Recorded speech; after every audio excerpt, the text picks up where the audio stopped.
Hi everybody, this is the Advanced Algebra Trig Pre-Calc video for the Chapter 4 test review. There's also a review assignment that you guys can do online as well, which covers much of this. So just because I'm running out of a lot of battery time on my phone, I have all these problems written out. You can pause it and then copy it if you feel like you need to. Like I said, there's another assignment online. So these are the kinds of questions that you should be ready to see. So first one, a Ferris wheel has a center 20 feet off the ground and is 3 feet off the ground at its lowest point. If it takes 50 seconds to make one rotation, find the equation that models a passenger's height over time. And what I might do is just give one follow-up question. So what I do is I make my little Ferris wheel, and this is my height above ground, and this is 3 feet. And what do we have? The center is 20 feet off the ground. So what that means, guys, is from here to here, this is 20 feet. Well, if this is 3, wouldn't the radius have to be 17? Yep, that's going to be 17 all around. So again, the center is 20 feet off the ground. So from here to here, this is 20 feet, which means from the center to the bottom, it's going to be 17 feet. All right? So I need to figure out what all these points are. So this is 3 feet, and right here, we'd have 20 feet. And then on the top, I would have what? 34 plus 3, that's going to give me, what, 37 feet. This is 20 feet because it's at the center.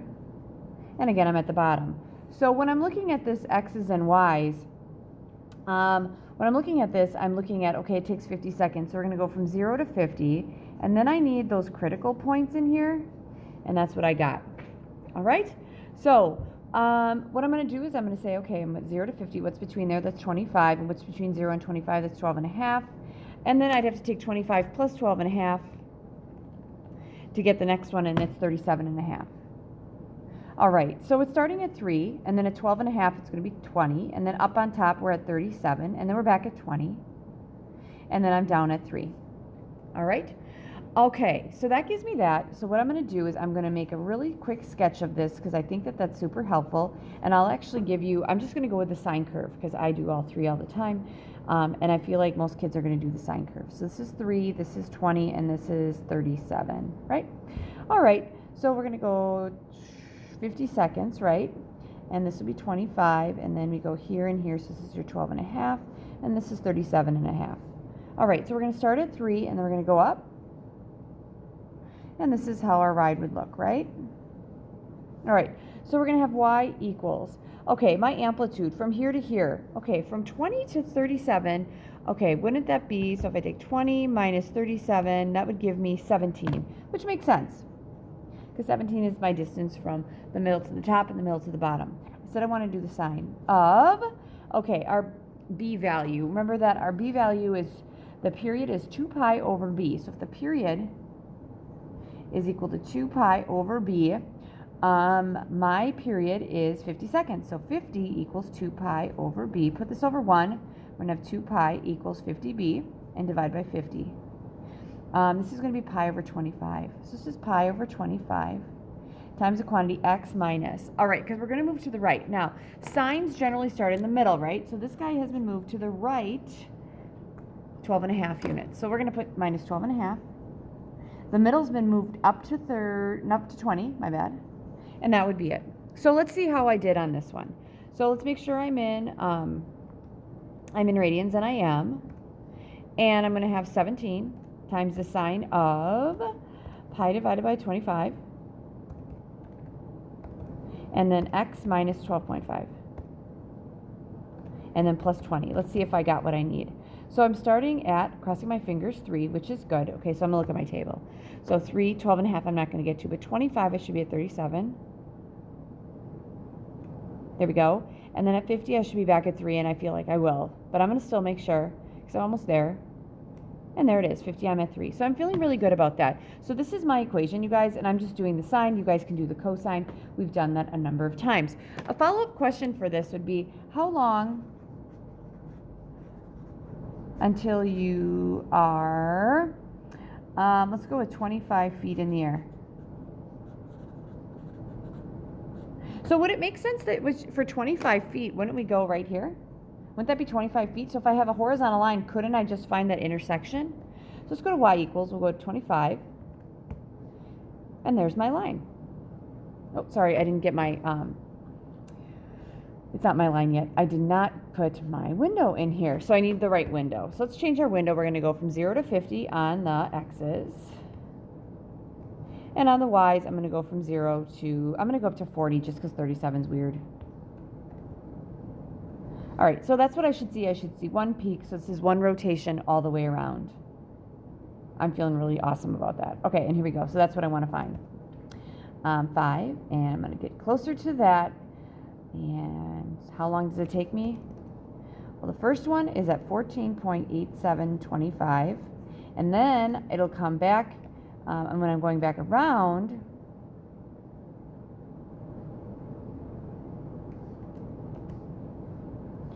it's going to be at 35.12, which is 25. So it would be at 14.87 seconds, and then also at 35.12 seconds. I'm not going to be super picky on that. All right, but that's my first one. All right, so that's Ferris wheel problem. All right, the next one, graph 2 periods of this. Okay, my amplitude is 3. Okay, my period is going to be equal to 2 pi over b. Now my b is 1/4. So how do I divide a fraction? I multiply by the reciprocal. 1/4 is going to give me 4 for the reciprocal, right? And that's going to give me 8 pi. So my period is 8 pi. And we'll get to everything else. This is going to move it up to. So what I'm focusing on, I'm thinking, okay, this whole curve is going to be moved up to, and it's going to be stretched. So here we go.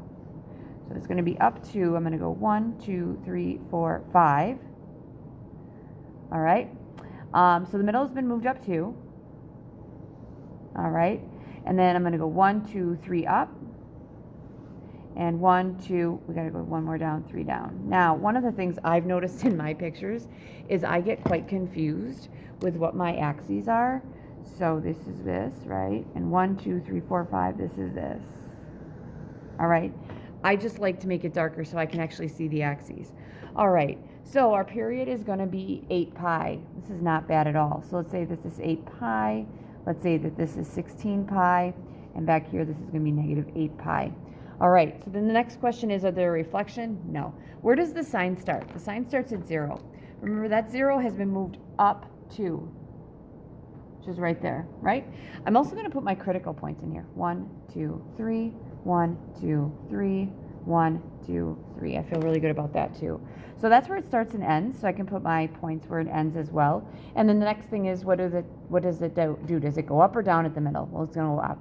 So we're going to go top, middle, down, middle, top, middle, down, middle. This was top, middle, and this is going to be down, middle, top.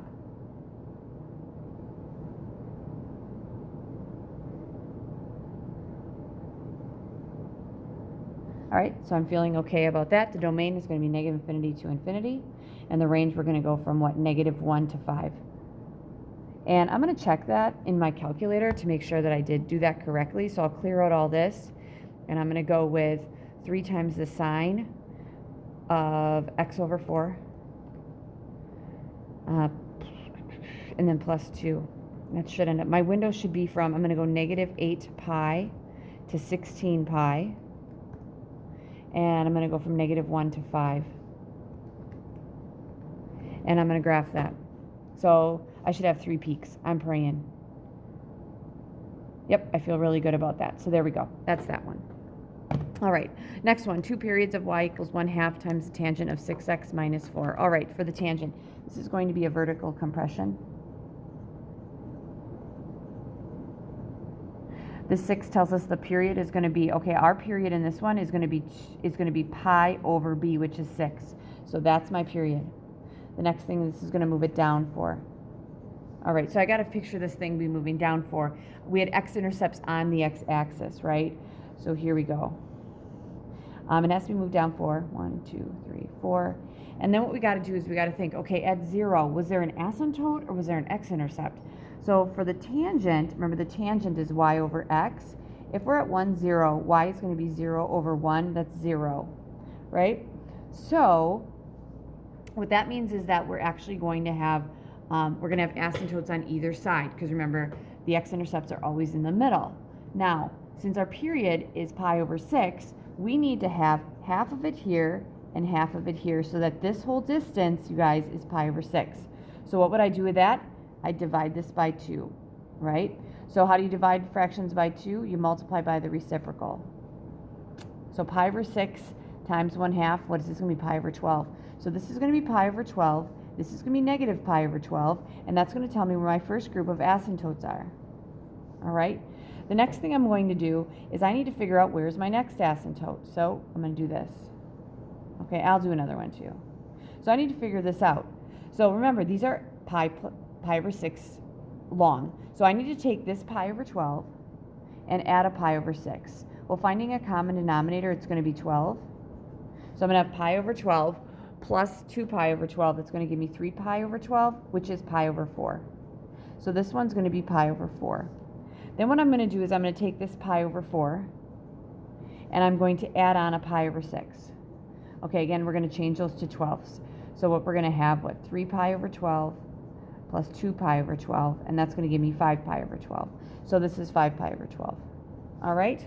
Now, next thing, where are we going with this? So we got to go down. So we start here. Now we got to start by going down 4 units. So what started here has to go down 4 here, so down 4 here, and has to go down 4 there.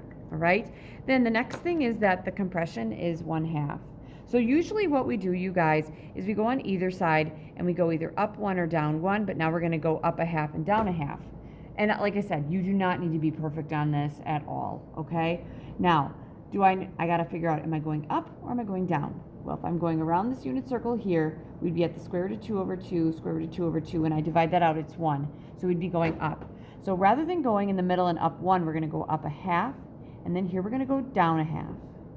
Here we're going to go up 1/2, and here we're going to go down 1/2. Here we're going to go up 1/2 because I have 1 here, that's my 1/2. And I'm going to go down 1/2.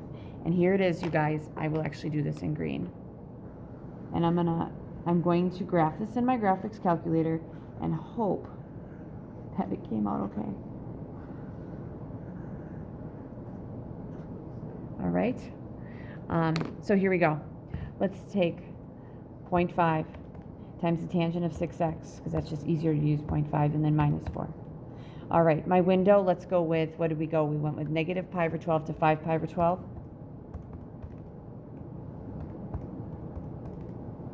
And then my x's, they go up and down forever, so I'm going to go negative 5 to 5. All right, here we go. Actually, here we go. So I've got 1, 2, I'm hoping for just 3. Yep, that's it. So I'm feeling really good about my graph on that one. So I graphed 2 periods of that. So you should be able to graph 2 periods of a tangent graph. All right, next one, solve for x. All right, so when I'm solving for x here, this is my opposite, and that's my hypotenuse. All right, my opposite is going to be, opposite hypotenuse is sine. So we're going to take the sine of x. That's going to equal 10 over 17. Well, in order to figure out this, first it's degrees. I'm going to take the inverse sine, because I'm trying to find the angle whose sine is. All right? So I'm going to take the inverse sine, and at first I want to make sure I'm in degrees. The inverse sine of 10 divided by 17. And this is going to give me 36.03 degrees. All right? So you should be able to do some basic right triangle stuff. All right. Next on my list, I have some things that I have to use a unit circle with. All right? So what I'm going to do is I'm going to get my unit circle, which is over here, which is good, because I couldn't find it for a second there. And I'm going to solve all of these guys. And I believe that this is the last thing that I have. All right, so the tangent of 5 pi over 6. All right, so for the tangent, we're taking y over x, right? So for 5 pi over 6, and you're going to have to fill this in, 5 pi over 6, we're at the negative square root of 3 over 2, 1/2. All right, we're going to take the y over the x. So I'm going to take 1/2 divided by the negative square root of 3 over 2. All right, dividing fractions mean you multiply by the reciprocal. The reciprocal here would be 2 over the negative square root of 3. The 2's divide out, and I got 1 over the negative square root of 3. We need to multiply this by the square root of 3 over the square root of 3. This ends up being 1 times the square root of 3 is the square root of 3 over. All right, the square root of 3 times the square root of 3 is the square root of 9, which is just 3. So it's going to be negative square roots of 3 over 3. So if I want to check that, because I'll check a few of these, if I take the tangent of 5 pi over 6,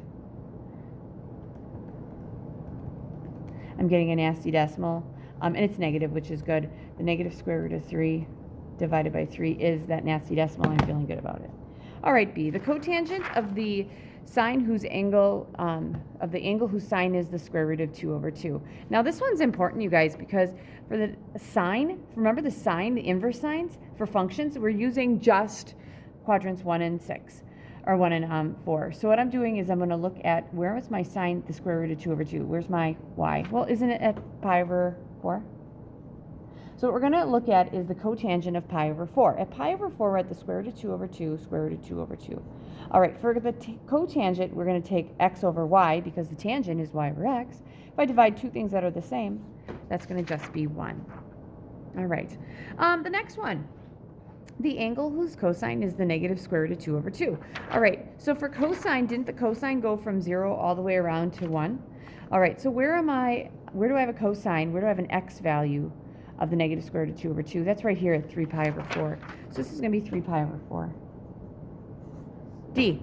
The tangent of the angle whose cosecant is 2. Well, wouldn't this be the angle whose sine is 1/2? All right, guys, so here we go. Sine, we go from here to here. What angle has a sine of 1/2? That'd be pi over 6. So we're going to take the tangent of pi over 6. All right, at pi over 6, we're at the point the square root of 3 over 2, 1/2. All right, tangent is y over x. I'm sorry, I'm getting so, I can use some Post-its here. I like it. So here we go. So for the tangent, I'm going to use the y, which is 1/2, over the x, which is the square root of 3 over 2. All right, dividing fractions means we're going to multiply by the reciprocal. So that's going to be 2 over the square root of 3. We're going to divide those out. We get 1 over the square root of 3. Rationalize the denominator like we did before. So it's going to be the square root of 3 over. Square root of 3 times the square root of 3 is the square root of 9, which is 3. That's the square root of 3 over 3. And that's that one. Next one, the angle whose sine is the square root of 2 over 2. So looking at the square root of 2 over 2 sine, we're looking at these angles, right? And I'm looking at smack dab right here, that's going to be pi over 4. And I'm using degrees because I know on your test, you guys, or I'm sorry, radians, I want x to be greater than 0, greater than or equal to 0, and less than or equal to 2 pi. That means we're looking at radians. So I should have put that in my directions because I do want that. All right, next. The inverse tangent of 1. So what I'm looking at is the angle whose tangent is 1. So tangent is like the sine in that we're using just the top half. So tangent is y over x. In order for it to be 1, they have to be the same, and that's at pi over 4. All right? So here we go. This is pi over 4. So the cosecant of pi over 4, why don't we just go to pi over 4, take the sine, which is the square root of 2 over 2, and flip it. So I'm going to have 2 over the square root of 2. We're going to multiply by the square root of 2 over the square root of 2. This is where we've made some mistakes. This is going to be 2 square roots of 2 over the square root of 2 times the square root of 2 is the square root of 4, which is just 2. These divide out. You guys, this is just the square root of 2.